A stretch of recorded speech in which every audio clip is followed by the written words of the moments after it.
Joining me today on the Gridiron Gallery podcast is one of the more popular FCF receivers. He has made some headlines for his acrobatic and electric plays. He has been a draft night star, if you will, when it comes to the chats on Twitch.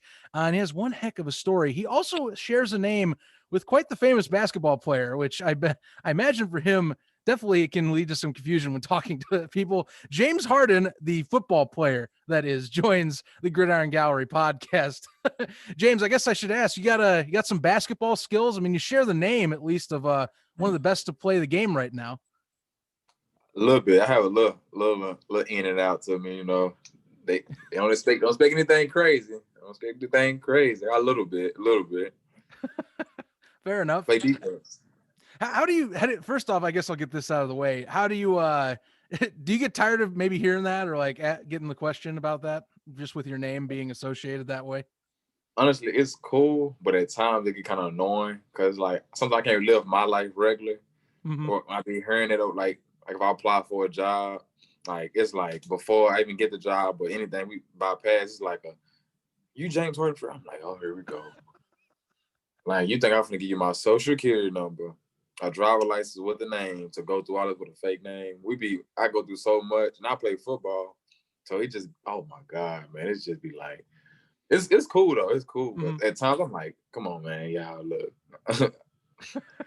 Well, you got to get some distinction, but right. I can't imagine sharing a name with a celebrity like that anyway. Just as something else. But we're not talking about the James Harden, the basketball player. We're talking about James Harden, the football player. Let's get that started and underway. And your story has been something that has been talked about beyond just the FCF. You've been in the news before for in particular reasons. But before I get to that too, I ask every player, where's the passion start for the game? You know, everyone has a different story. Everyone has a different beginning.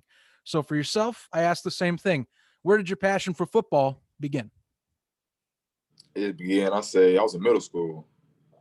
And we used to play throwback tackle at lunch. Like my 6th or 7th grade, we used to have like a bottle full of rocks, filled rocks. Okay. We used to throw it back and forth, be running around just playing. But I know I was actually good at it. Like when it's a guy, he runs very hard, named Devonair Wright and Jermaine Garrett. Devonair was very small, but he ran hard. And another guy was named Jermaine Garrett. They were just running everybody over. And I always been fast. I ran out of nowhere and I just hit them real hard. And like everybody, they were like, oh, like hype me up, you know. They were cheering for me, but I was just like it's, you know, so when you've been doing something so long, like you know you're good at it. When everybody else do it, it's like y'all, I've been like this, you know. And they were like, bro, you dang, bro, why you don't play football? And I was like, bro, I always tackle like this, bro. Like I've been good at this. And like I started playing against top guys in middle school. And I was actually like doing great against them. But I didn't, like I said, everybody thinking about it, I was just like, okay, like I've been making plays, y'all. Like this is nothing new to me. When people start saying like, bro, you really good, bro, you, and I was like, dang, my coach are really good. I said, I must be really good. Now I started saying, after that, I just blew up. I just took off with it because I seen what I can do out of it. And yeah, I mean, obviously you're here and you are making plays as it is. You were in some other spots too. And I think one thing I want to ask about is you have actually an arena background. You were in Tyler Junior College. You're from Dallas, I understand. And that I'm assuming is Tyler, first off, that's from Tyler, Texas, that area? Yeah, it is. Okay. So to clarify that, Tyler Junior College, then you head off and you've been mostly in the arena scene already. The Texas Revolution, as well as the Cedar Rapids River Kings. I've been curious because the FCF's kind of already arena football. So for the most part, it's arena football. It has elements of the indoor game. Has the transition been pretty easy for you to make? It has. It has. It has. Some of the rules are different. So yeah. That's fair. I want to ask about the Cedar Rapids River Kings in particular with the IFL and actually just how it's kind of tied into COVID. You were with them in 2020. Season got cut short, if you will. How were you handling, say, an off season of kind of uncertainty with looking for a position, or when did the FCF come into the fold for that? Really, after my season with the River Kings, you know, I was getting to the arena game because I was never a fan of the arena because it was so small. I be want to open up and spread my wings and actually get the run. Sure. So when I actually got like so getting the rhythm down packed with everything really kind of started crashing. When the COVID came, because I had a pulled hamstring as well. So I came back and I was just training. I really didn't know what to look forward to, but I'm always the type, I like to stay ready with anything. If it's a job, getting a car, getting a haircut, anything, whatever it has to, I'm going to stay ready. So I was just training. And like, I was just like everybody, a lot of people was giving up. And I was like, I said, I can't give up. Like, I feel like something happened. Like this COVID stuff, I said, I think something's going to come out of this, you know? So I kept training and like, I just kept going, man. I went like, I got the worst message from my coach. He had said everybody down. He was like, yeah, y'all, like basically like y'all last day April 4th. I think April 7th, April 4th. And I was like, I said, dang, man, like, you know, I'm like, I gotta go back to Dallas. And Dallas, I was homeless, man. Like I was sleeping on people's floors. I was sleeping at people's parks. So like when I heard I had to go back to Dallas, I was like dang, like in my mind, I'm thinking like I'm going back to the world I want to go to. And I was just like, dang, here we go, man. So I'm walking back to the house, the little apartment we was in. I was just like, dang. I told my roommate, I was like, I don't know what I'm gonna do, man. I said, I'm homeless in Dallas. Like, I don't want to ask my mother and father them again, you know, because I left their house for a reason. I didn't want to go ask everybody else I stayed with who cooked me out. And so I was just like, dang, I didn't want to stay at the hotels that was next to the strip clubs. Because like, I got tired of going through that scenery and stuff. Went back there. And to clear my mind, for me, I work out. So I went to go work out. I went to jog. And I was still thinking like, dang, I really got to leave though. So on the road, we heading back to Dallas, 13-hour drive. And every time we hit a different state or a different county or something, I'm just sitting here like, dang, I really come back to Dallas, man. Like, I didn't tell nobody where I'm gonna stay. I'm just really just riding with my friend, my roommate. I'm like, dang, man. We get back there, get in Dallas. I just contact my mother, like, y'all, I'm back in Dallas. Like, they knew why I was back in Dallas because of the COVID situation. Right. I was like, dang, man, go back to Dallas. And I was like kind of hurt, man. Like, dang, like I'm back in square one again. But I was always taught to speak positive. So I was sitting there and I said, okay, let me just go and stay positive. So I got home, I started working out. Like that night, I woke up the next morning, I went to work out. Me and my little brother. Me and him went to go work out, and I just started racing cars. And I started training with everybody, like what I've been doing. I linked with everybody again. I didn't want to let everybody know I was there because I felt down of coming back to Dallas. So I was just like, dang, I'm back in square one. Dang, everybody see me working out, and then they see me back here at home. So it's like I didn't accomplish anything. Like it kind of made me look bad, you know. Like I wasn't trying to prove a point, but it's like it still looks bad. Like, you know. Came back, I started training everybody, and I met the NFL guys I was working out with, Raheem Morton and Dez Bryant and Ja'Cory Shepherd them. Okay. Like, so I started training with everybody again, and I met Dez after everything. Like after the COVID situation, I met him after everything.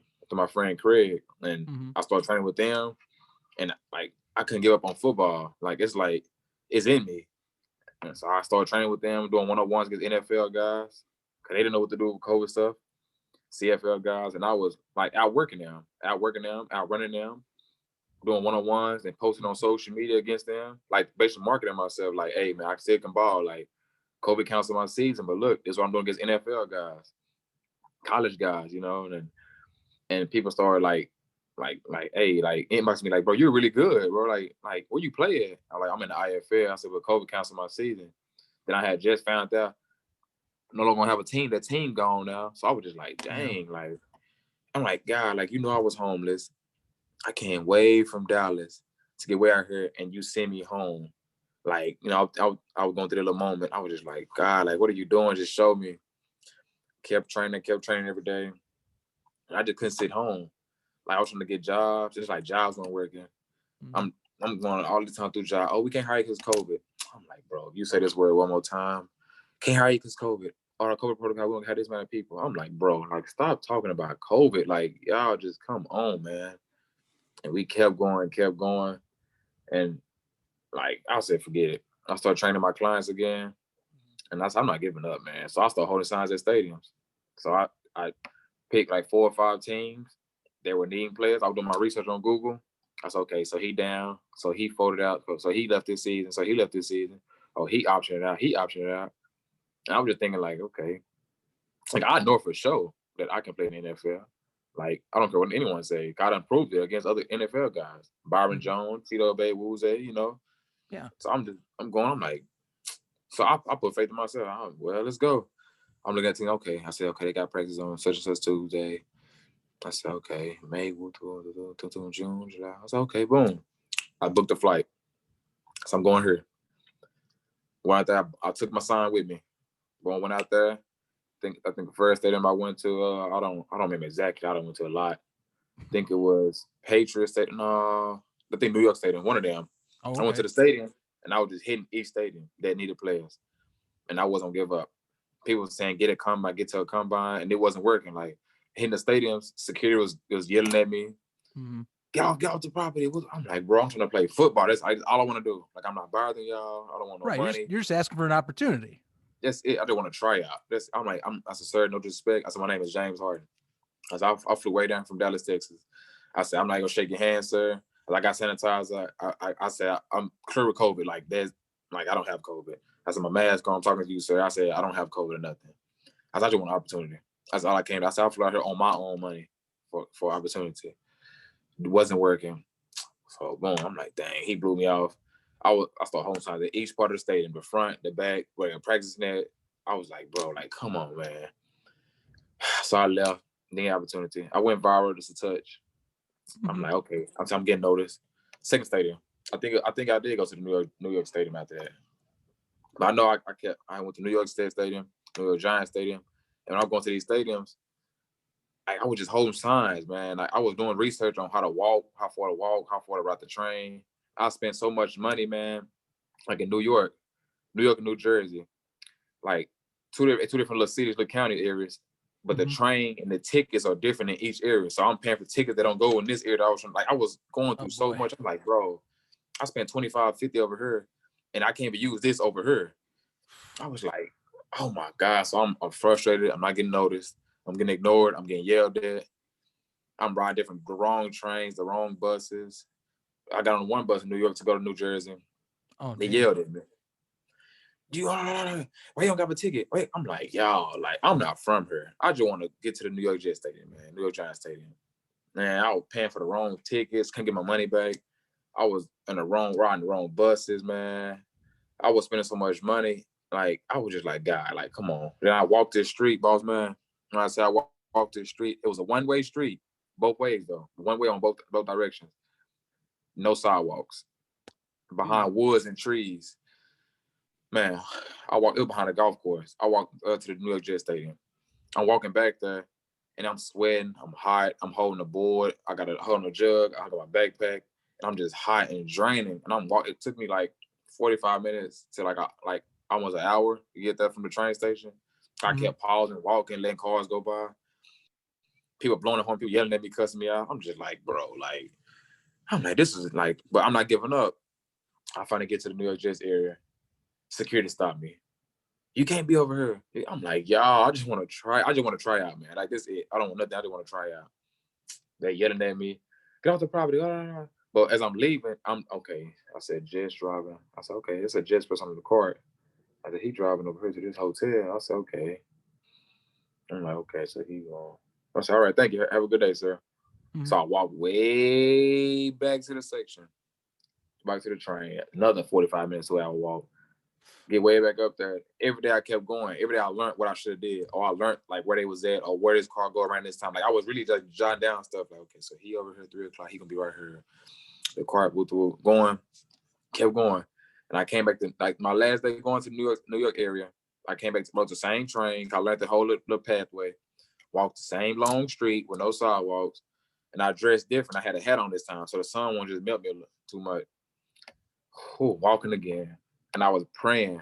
I was like, God, just give me a ride, God. Like, I'm tired of Ubering. I'm tired of walking everywhere. God, I'm wasting money. I said, God, just give me a ride. I just need a ride.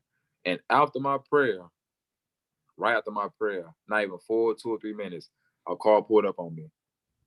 I'm walking away, the car driving this way. He was like, hey. And I'm ignoring him. I'm thinking, oh, he was an angry driver like everybody else. He an angry driver. But he was like actually trying to help after my prayer. He was like, where you going? I was like, I said, God, you can't be serious. Like my heart was just like, I'm like, God, you can't be serious, what are man. the odds? You know? Right. I turned around. He said, "What your sign say?"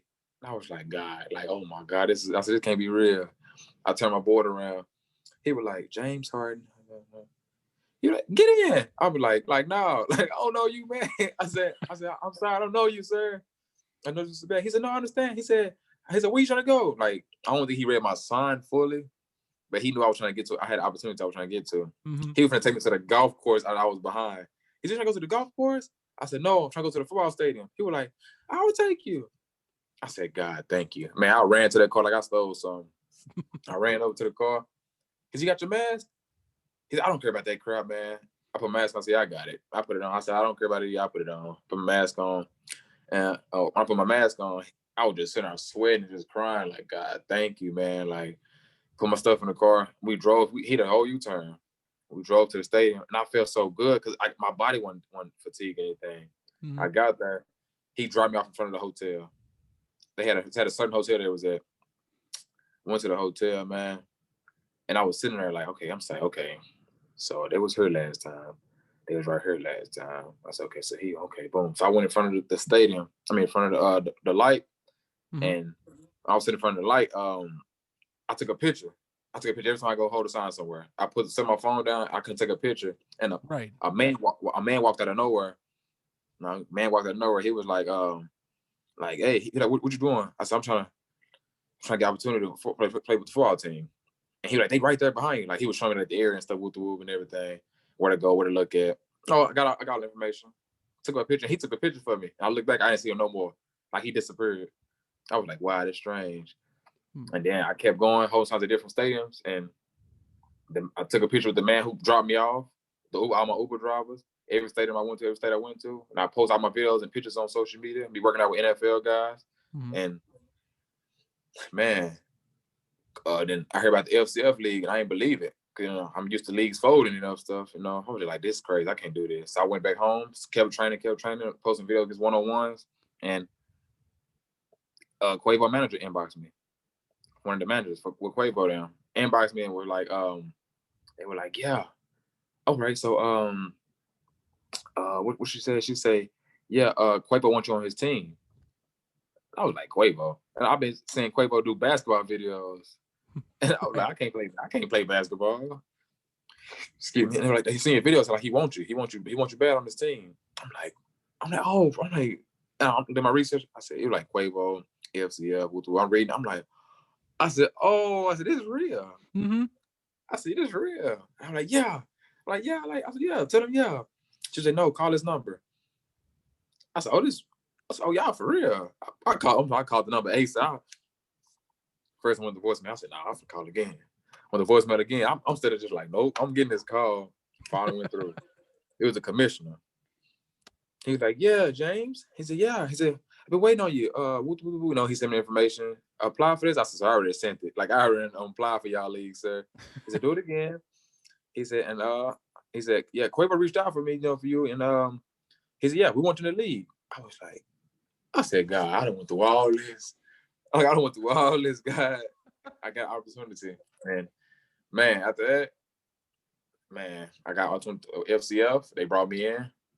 And before I brought me in, they had an interview with me.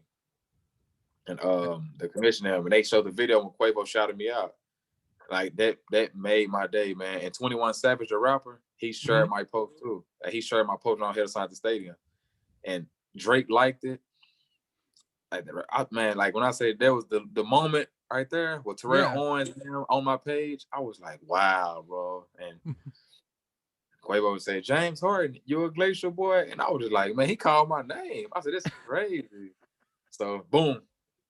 Got the hat, got the sweatshirt, got it all. I mean, that's nuts. And honestly, that is where I first heard about you was about the signs, those posts outside the stadiums asking for an opportunity like that. I understand you also had an interaction over in Dallas with Jerry Jones. Am I correct? Yes. July 22nd, 2019.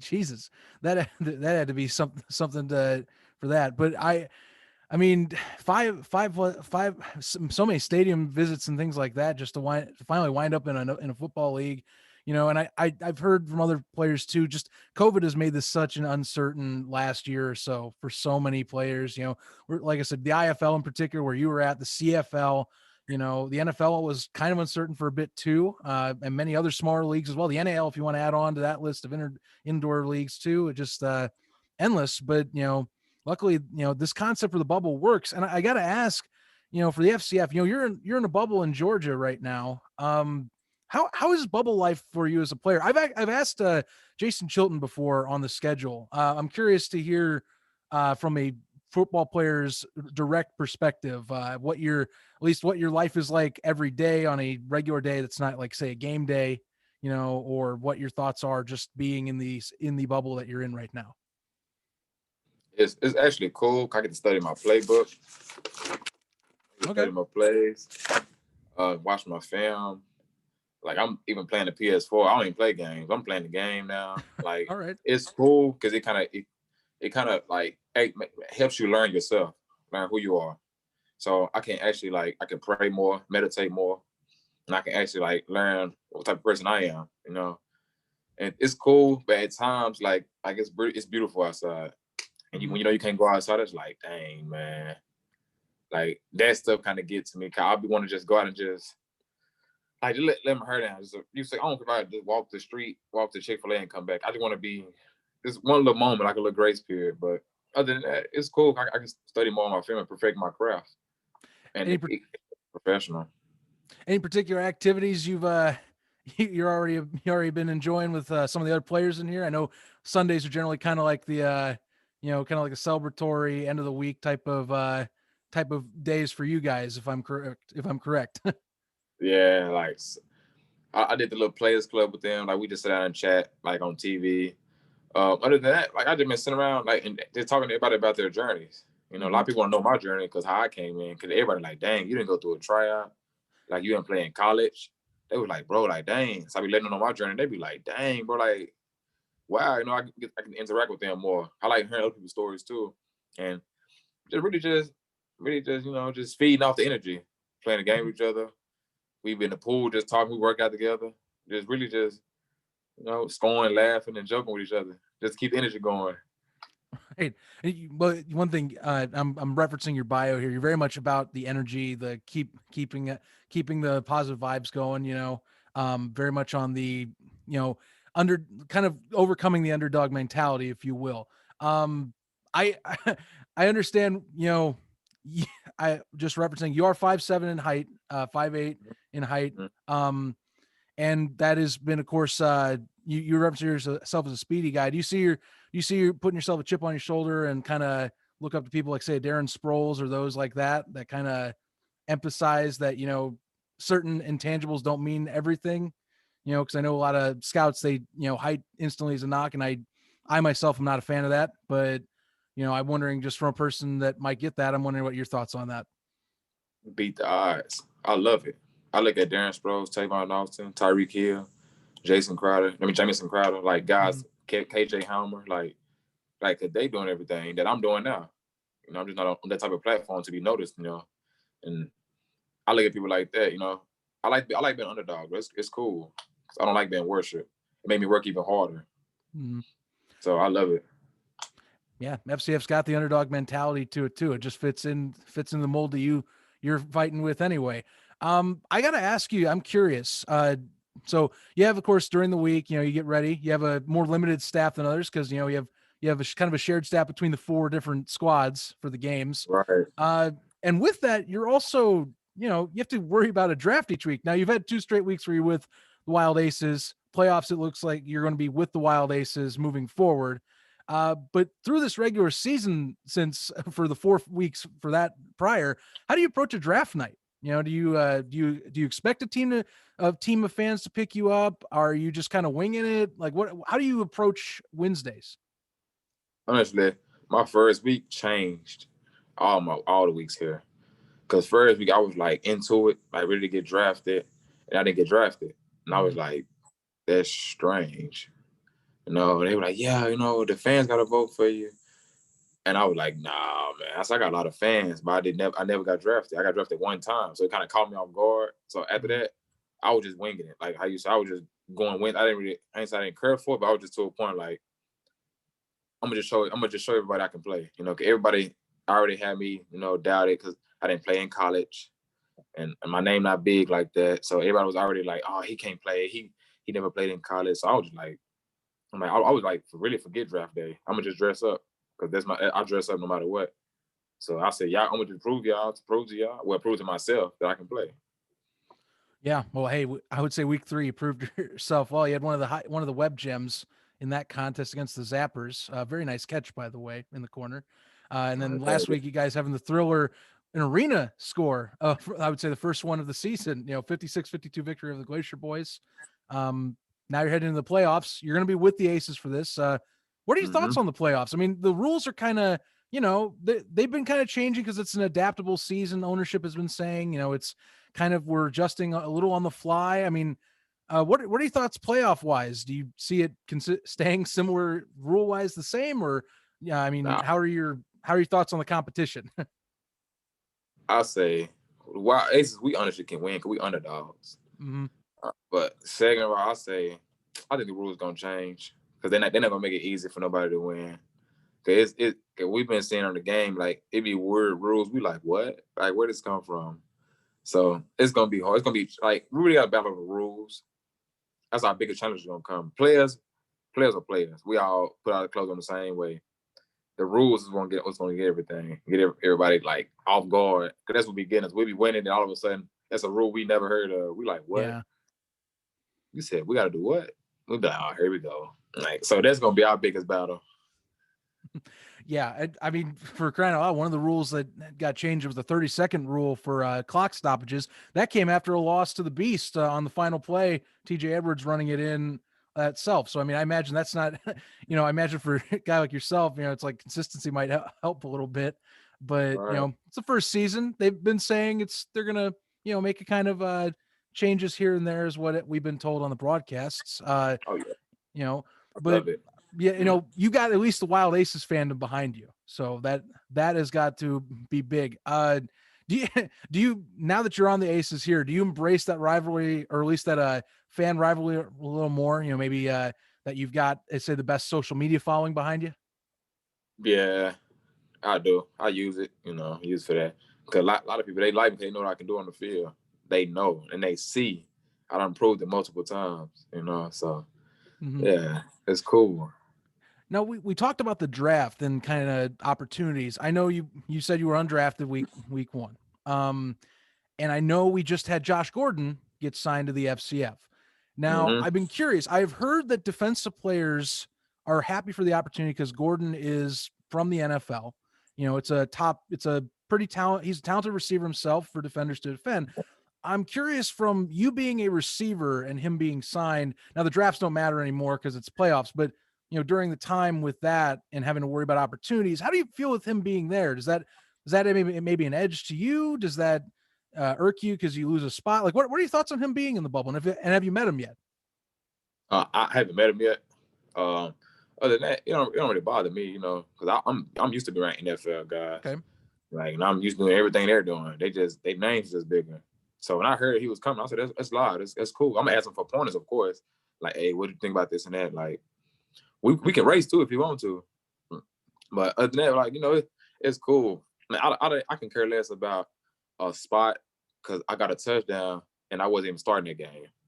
Fair. Like, so I don't like drafting and not starting. I'm not. I don't really. I can care less about that because I can play. I like it's to a point where I know what I can do. Right. I don't have to prove it myself to anybody. But yeah, him coming though, I love it though. Cause it's gonna bring more publicity here. Cause we all need the attention. We all need to get noticed more.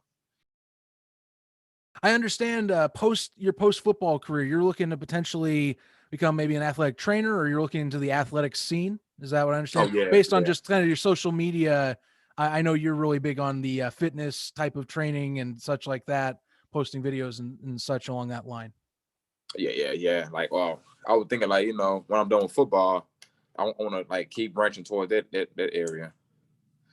Yeah, I gotta keep planting my seeds before my tree die. Right.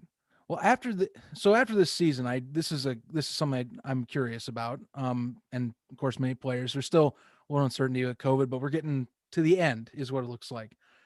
This league looks like it's going to help a lot of players with their recognition, just for the exposure it's getting right now. It's been growing, and that's been good. I'm happy for everyone that's getting that kind of that look, if you will. A lot of guys will get into bigger leagues, hopefully in the coming seasons, if not the NFL in the coming seasons. Right. What are you thinking about the end of the season post that right now, or how's your approach to once the FCF season's finished? I'm gonna collect all my highlights. I'm gonna make my own video, make my own practice film video, highlight, and basically I'm gonna just leave it in God's hand. You know, I was here for a reason. I'm getting noticed for a reason. I know, like I said, I know what I can do on the field. Everyone else knows it. My head coach knows it. Mm-hmm. So I'm not gonna stress upon it. What's for me is for me, and I know I will succeed after this. I'm gonna forever be a trainer no matter what. But I'm gonna be focused on my goals even more. I'm gonna still be training for pro days and combines, and we never know where I'll be. Not bad. Right. Yeah. James, before we go, before we wrap this up here, and I want to once again thank you for coming on and sharing your story. Again, your story is like as you went through the entirety in detail. It's something for the last year, at least the last year for you. It's amazing to think that that's what you've gone through, going around trying to get your voice out there and working with some of these higher professional athletes like Des Bryant and such, work with workouts. What do you have to say to people out there? You know, maybe family, you know, fans that follow you on social media. I mean, you know, you've made your impact as, you know, kind of a definition as an underdog story in the making. Keep grinding. Prove yourself everything. Prove to yourself that you can do anything you put your mind to. Stay consistent. And always remember, seeds grow in the dark, no matter what. So keep going. Just keep like you're in the dark place. You're not where you want to be. Seeds grow in the dark. Seeds, plants, everything grow through more than anything in this world, man. A seed will grow through the rain, sleet, snow, everything. Chase your goals. Don't give up. And prove to yourself that you can make it anywhere you want. And if your dream sounds crazy or stupid, it's worth it. I'm going to have to take those words myself. Not going to lie. Thank you. Yeah. I'll be sure after this podcast to write that down. I got the recording here. So, you know, I'll keep that in mind. Sir. Where can we find you, James? You know, again, this is a very social league. So I want to make sure I spread where we can find you, you know, social wise, and especially the videos you post. Right. My Instagram is @it's James Harden. ITS James Harden. HARDEN. My Facebook is James Tune Harden. And my profile picture is me with Jordan Lewis. My Instagram is BigTune95. It's gonna come up as James Harden.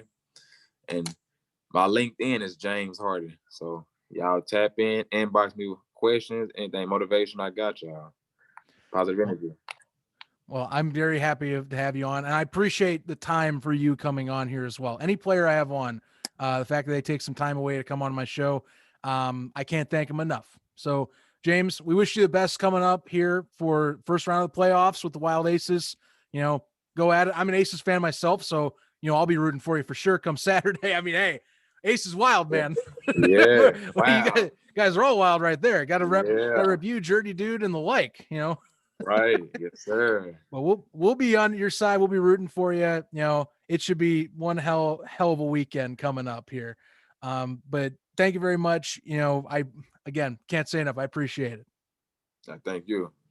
The Gridiron Gallery Podcast. New episodes every Friday on your favorite podcast platforms, YouTube, and premiering first, as always, at 11 a.m. Eastern, 8 a.m. Pacific, only on unhingedsn.com.